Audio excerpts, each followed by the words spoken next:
السلام علیکم ورحمۃ اللہ وبرکاتہ۔ الحمدللہ وحدہ والصلاة والسلام علی من لا نبی بعدہ۔ معزز ناظرین کرام اور سامعین کرام،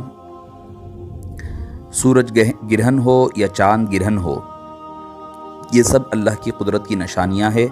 اللہ عز و جل یہ ظاہر کرنا چاہتا ہے کہ جو سورج، جو چاند تمہیں روشنی دیتا ہے اور چاند سے چاندنی ہوتی ہے، سورج سے روشنی ہوتی ہے، وہی اللہ تعالیٰ جب چاہے اس کی مرضی کے مطابق ان کی روشنی کو کھینچ لیتا ہے اور اس کو ماند کر دیتا ہے۔ یہ اس کی قدرت کے مناظر ہے اور اس کی قدرت کی تجلیات کا اظہار ہے۔ تو ہم کو اس سے پتہ چلنا چاہیے کہ سورج بھی ہے تو اللہ کے قبضے و قدرت میں ہے، چاند بھی ہے تو اس کے حکم کے تابع ہے۔ جب وہ چاہتا ہے اس سے روشن ہوتے ہیں، جب وہ نہیں چاہتا تو وہ روشنی کو اندھیروں میں تبدیل کر دیتے ہیں۔ نبی کریم صلی اللہ علیہ وسلم کے دور مبارک میں آپ کے سب سے آخری اور چھوٹے صاحبزادے حضرت سیدنا ابراہیم علیہ السلام رضی اللہ عنہ کے وصال کے بعد سورج گرہن ہو گیا۔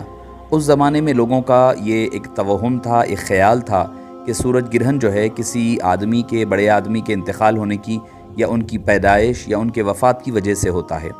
جیسا کہ آپ صلی اللہ علیہ وسلم کی وفات پر ہوا تو اس پر آپ صلی اللہ علیہ وسلم نے اس کی انکار فرمایا، اور بخاری شریف کی حدیث پاک میں آتا ہے آپ صلی اللہ علیہ وسلم نے ارشاد فرمایا کہ جب سورج گرہن ہوا تو آپ بڑے خوف زدہ، خوف کے عالم میں، اور آپ جو ہے خشیت الہی کے باعث کھڑے ہو گئے جیسے، اور اس طرح اظہار فرمایا جیسے کہ قیامت قائم ہو گئی۔ آپ صلی اللہ علیہ وسلم مسجد میں تشریف لائے اور طویل قیام، نماز کا آغاز فرمایا، طویل قیام، طویل رکوع، طویل سجدے کرے نماز پڑھی، جیسا کہ اس سے پہلے کبھی آپ نے ایسا نہیں پڑھا تھا۔ آپ صلی اللہ علیہ وسلم نے ارشاد فرمایا یہ اللہ کی نشانیاں ہیں جو اللہ تعالیٰ بھیجتا ہے تاکہ ہمیں پتہ چلے کہ کیا ہے۔ یہ کسی کی موت اور زندگی سے اس کا کوئی تعلق نہیں ہے، بلکہ اللہ تعالیٰ اس کے ذریعے اپنے بندوں کو ڈراتا ہے۔ جب تم اس کو دیکھو، یعنی سورج گرہن کو دیکھو، تو ذکر الہی، دعا و استغفار میں خوب مشغول ہو جاؤ۔ لہٰذا چاند گرہن اور سورج گرہن کے وقت ہمیں نبی کریم صلی اللہ علیہ وسلم کی تعلیمات کے مطابق اللہ عز و جل کے دربار میں متوجہ ہو کر نماز، دعا، استغفار، ذکر و مراقبہ، درود شریف کی کثرت کرنی چاہیے۔ اب آئیے کہ چاند گرہن یا سورج گرہن کی نماز۔ چاند گرہن کو صلاۃ الخسوف کہا جاتا ہے۔ چاند گرہن کی جو نماز، چاند گرہن کو خسوف کہا جاتا ہے اور اس کی نماز کو صلاۃ الخسوف کہا جاتا ہے۔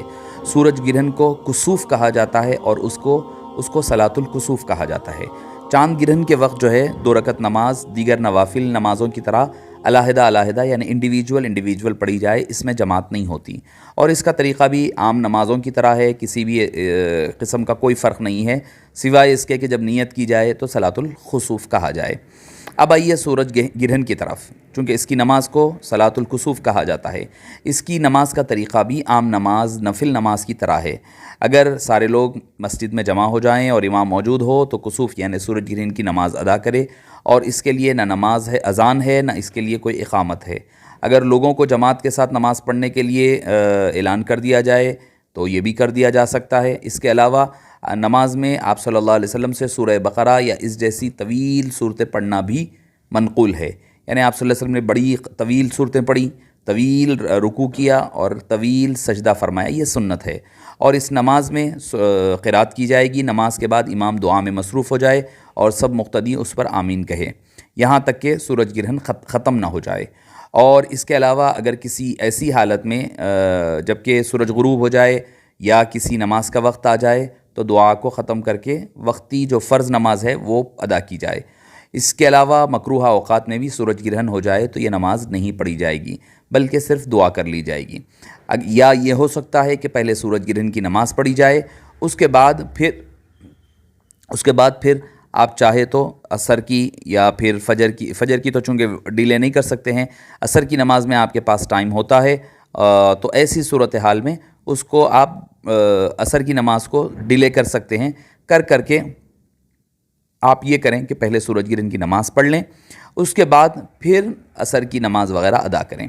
اس سورج گرہن کو لے کر کے بڑے لوگوں میں توہمات پائی جاتی ہے، بڑا پریشان لوگ، دلچسپ قسم کے توہمات پائے جاتے کہ بھئی ایسا ہو جاتا ہے اس میں باہر، یقیناً اس میں باہر عام طور پر پھرنا کرنا، اس حوالے سے وہ کرنا چاہیے کہ پرہیز کرنا چاہیے، ورنہ تو یہ ہے کہ اس میں اگر کوئی آدمی حاملہ خواتین ہیں یا دیگر افراد پر اس کے اثرات مرتب ہوتے ہیں، تو یہ ساری باتیں غلط ہیں اور دین نے اسلام میں اس کی کوئی اصل موجود نہیں ہے۔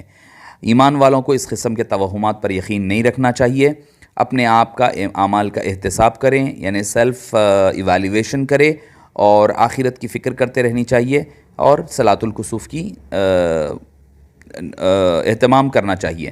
اس کے علاوہ کہ بھئی جو کوئی ہے اللہ کی مرضی سے ہی ہوتا ہے، اور جو ہونا ہے وہ اللہ کی مرضی سے ہوتا ہے، کہ پریگننٹ لیڈیز ہے ان کے لیے کرنا، یہ ایسا کرنا، کوئی تانبے کا برتن استعمال نہیں کرنا، یہ سارے توہمات ہے، اس کا اسلام سے کوئی تعلق نہیں ہے۔